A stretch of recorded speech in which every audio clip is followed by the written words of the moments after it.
Chapter 29, Calls. "Come, Joe, it's time." "For what?" "You don't mean to say you have forgotten that you promised to make half a dozen calls with me today." "I've done a good many rash and foolish things in my life, but I don't think I ever was mad enough to say I'd make 6 calls in one day, when a single one upsets me for a week." "Yes, you did. It was a bargain between us. I was to finish the crayon of Beth for you, and you were to go properly with me and return our neighbor's visits."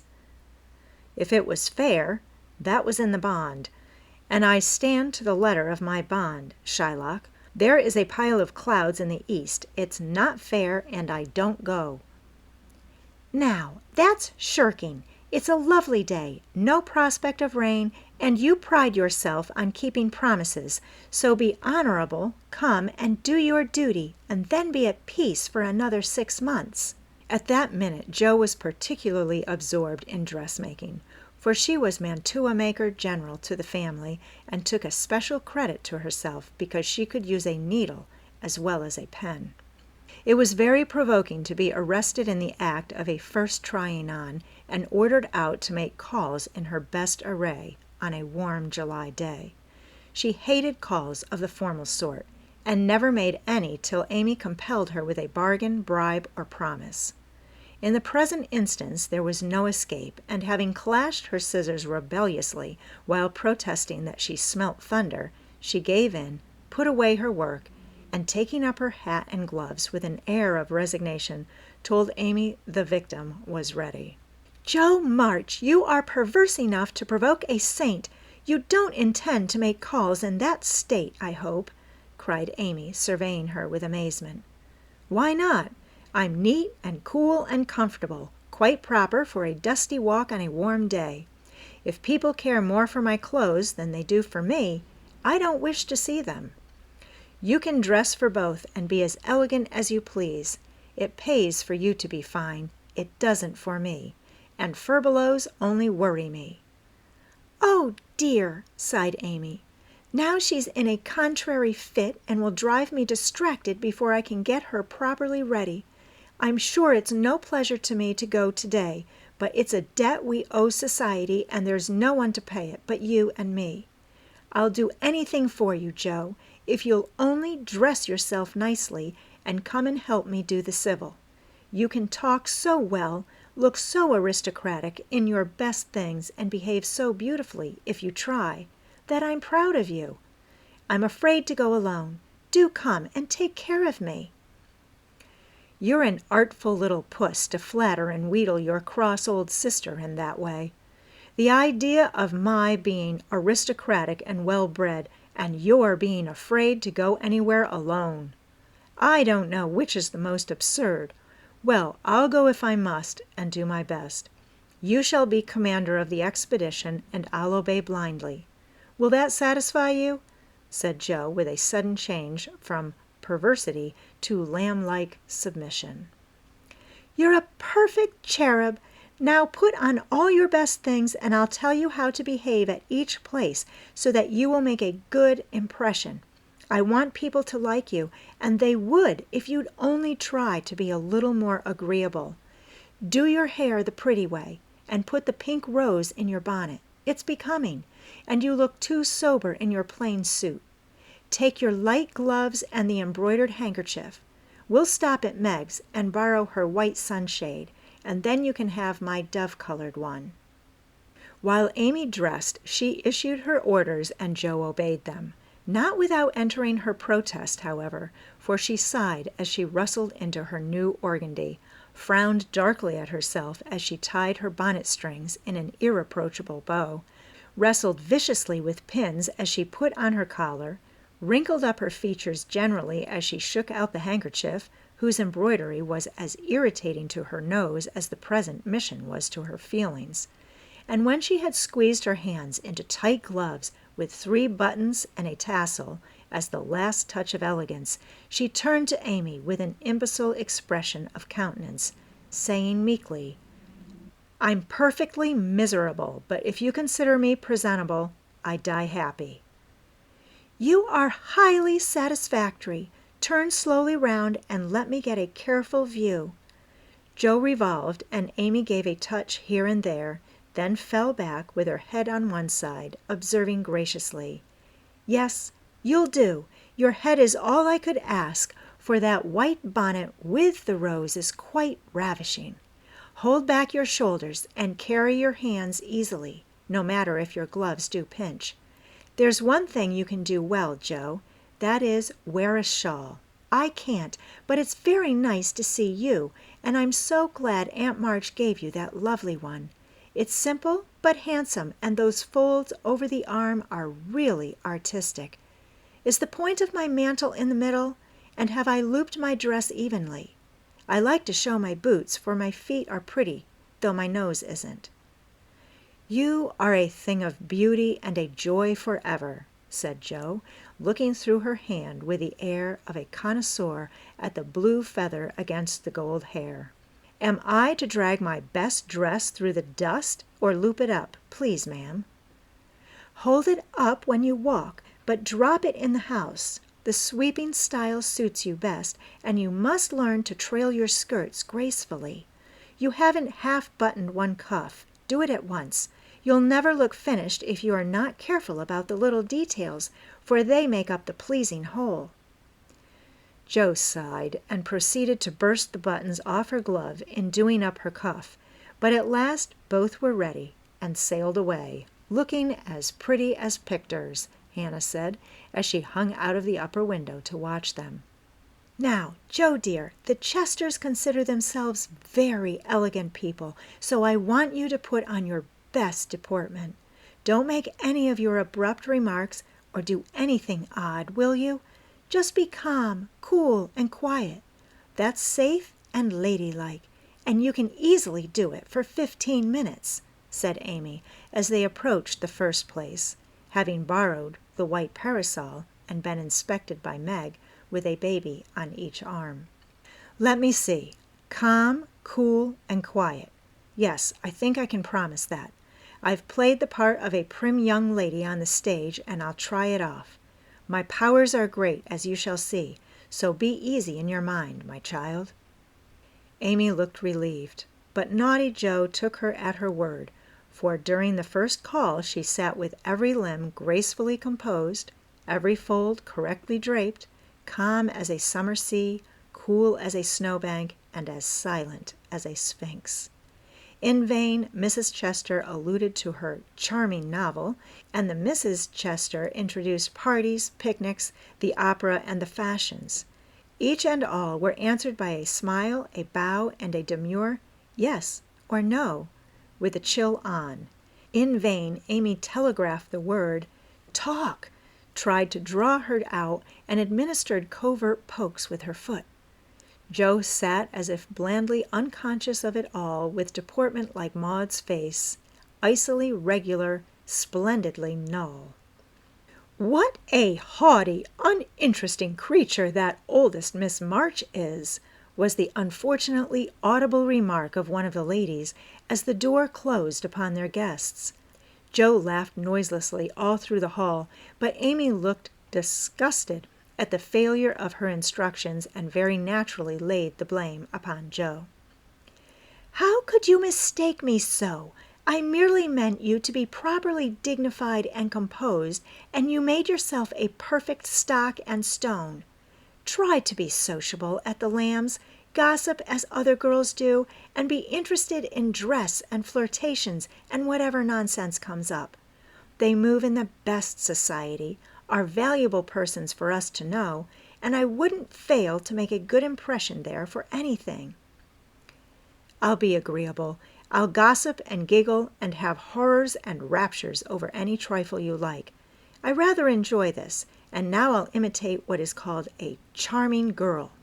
I can do it, for I have May Chester as a model, and I'll improve upon her.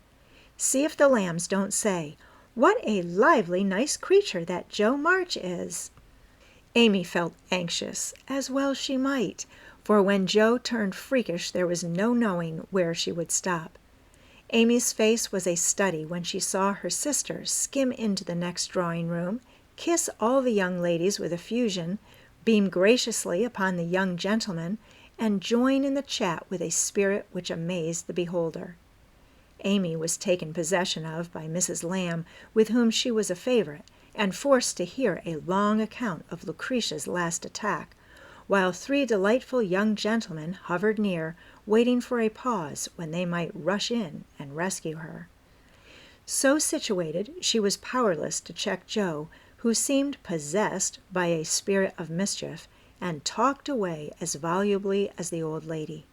A knot of heads gathered about her, and Amy strained her ears to hear what was going on, for broken sentences filled her with alarm, round eyes and uplifted hands tormented her with curiosity, and frequent peals of laughter made her wild to share the fun.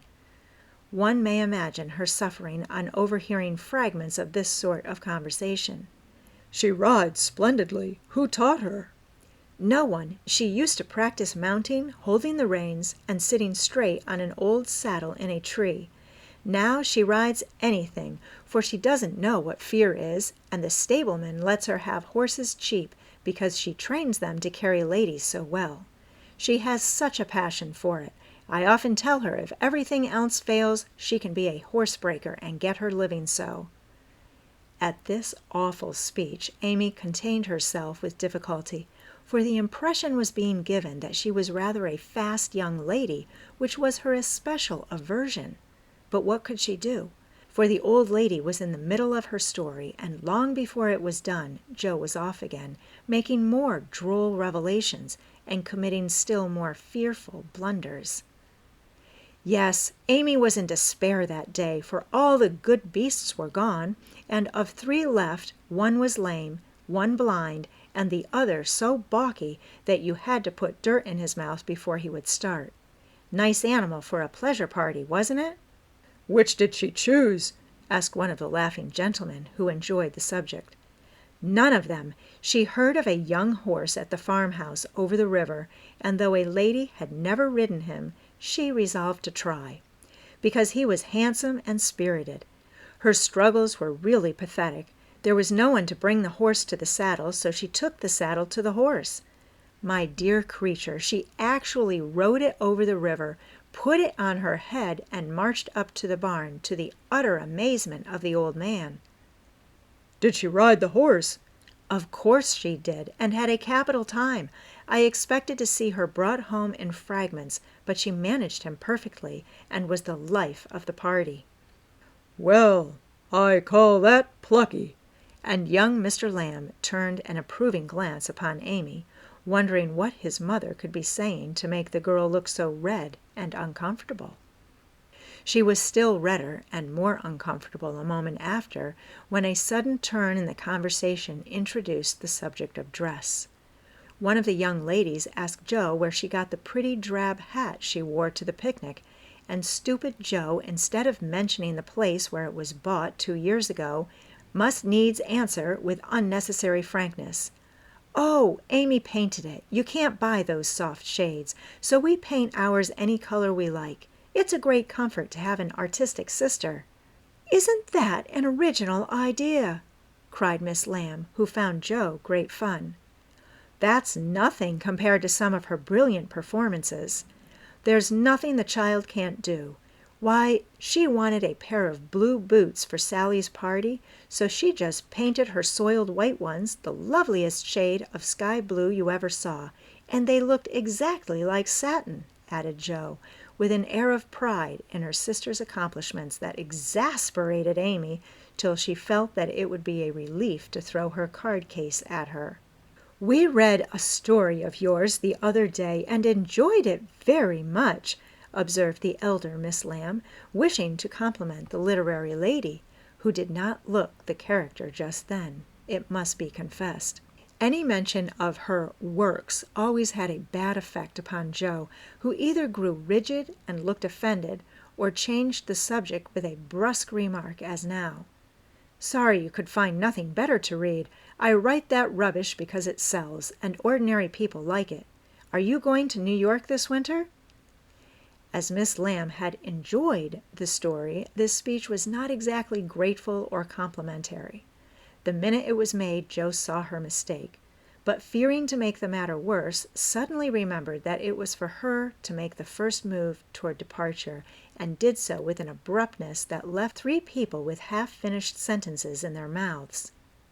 "Amy, we must go. Goodbye, dear. Do come and see us. We are pining for a visit. I don't dare to ask you, Mr. Lamb, but if you should come, I don't think I shall have the heart to send you away."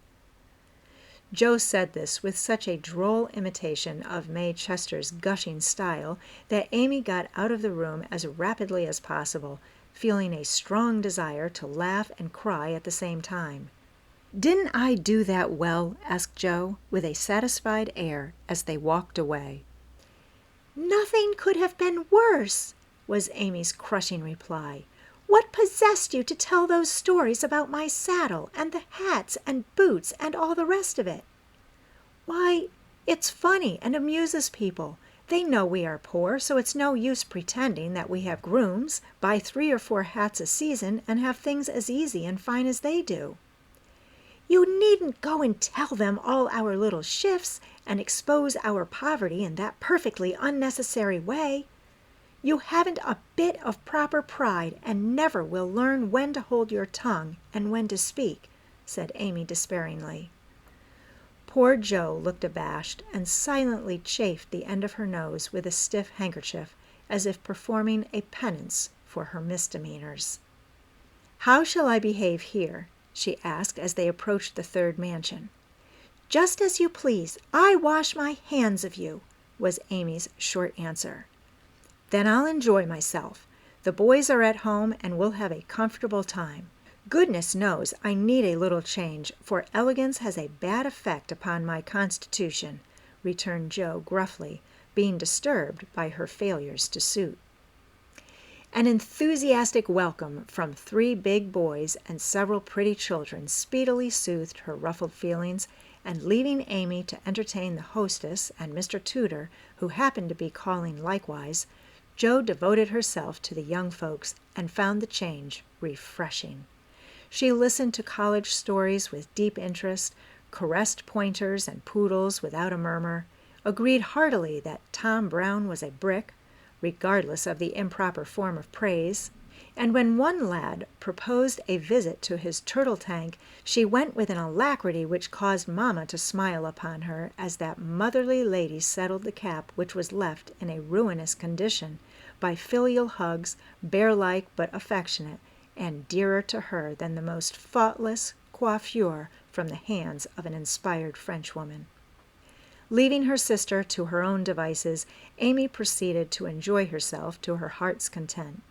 Mr. Tudor's uncle had married an English lady who was 3rd cousin to a living lord, and Amy regarded the whole family with great respect, for in spite of her American birth and breeding, she possessed that reverence for titles which haunts the best of us, that unacknowledged loyalty to the early faith in kings which set the most democratic nation under the sun in a ferment at the coming of a royal yellow-haired laddie some years ago, and which still has something to do with the love the young country bears the old, like that of a big son for an imperious little mother, who held him while she could, and let him go with a farewell scolding when he rebelled.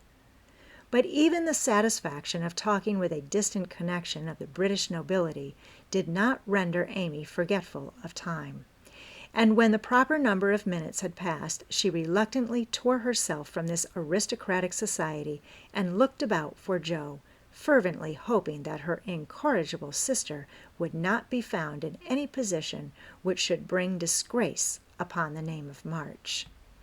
It might have been worse, but Amy considered it bad, for Joe sat on the grass with an encampment of boys about her and a dirty-footed dog reposing on the skirt of her state and festival dress as she related one of Laurie's pranks to her admiring audience.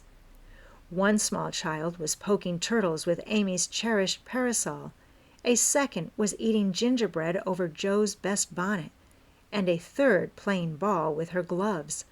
But all were enjoying themselves, and when Joe collected her damaged property to go, her escort accompanied her, begging her to come again. "It was such fun to hear about Laurie's larks," Capital boys, aren't they? I feel quite young and brisk again after that," said Jo, strolling along with her hands behind her, partly from habit, partly to conceal the bespattered parasol.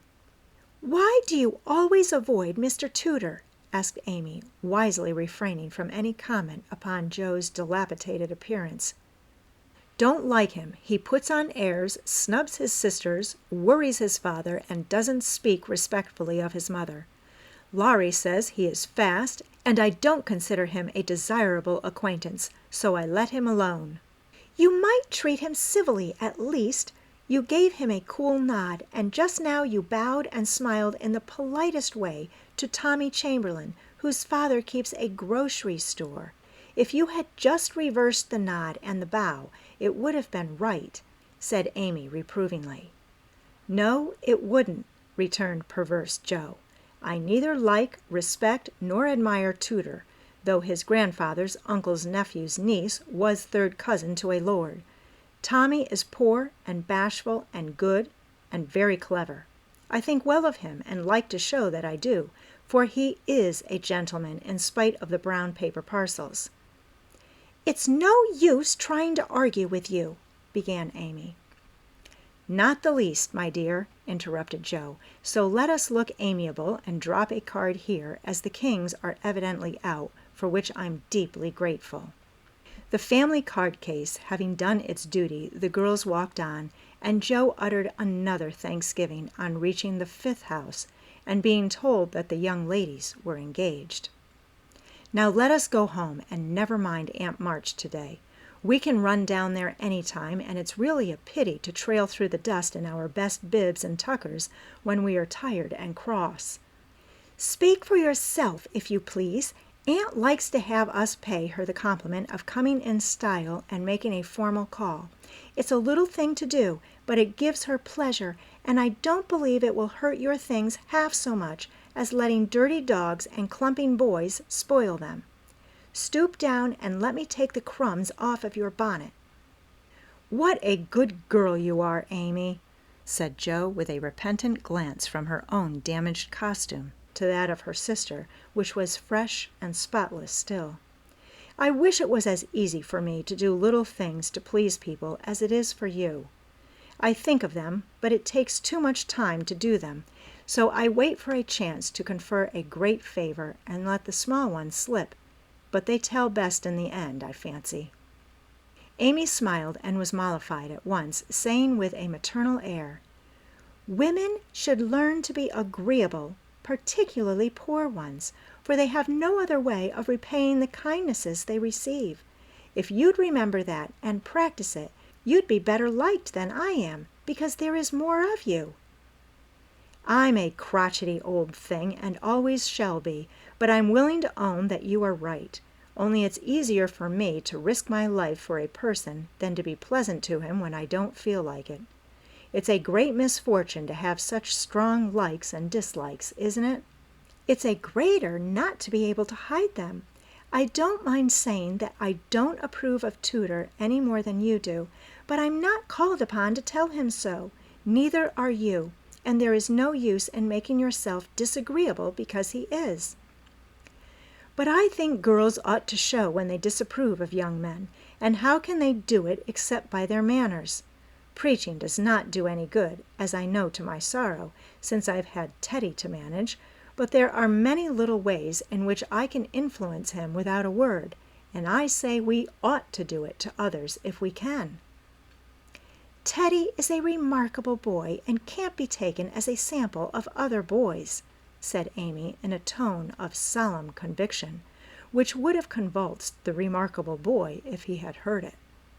"If we were belles or women of wealth and position, we might do something, perhaps, but for us to frown at one set of young gentlemen because we don't approve of them, and smile upon another set because we do, wouldn't have a particle of effect, and we should only be considered odd and puritanical.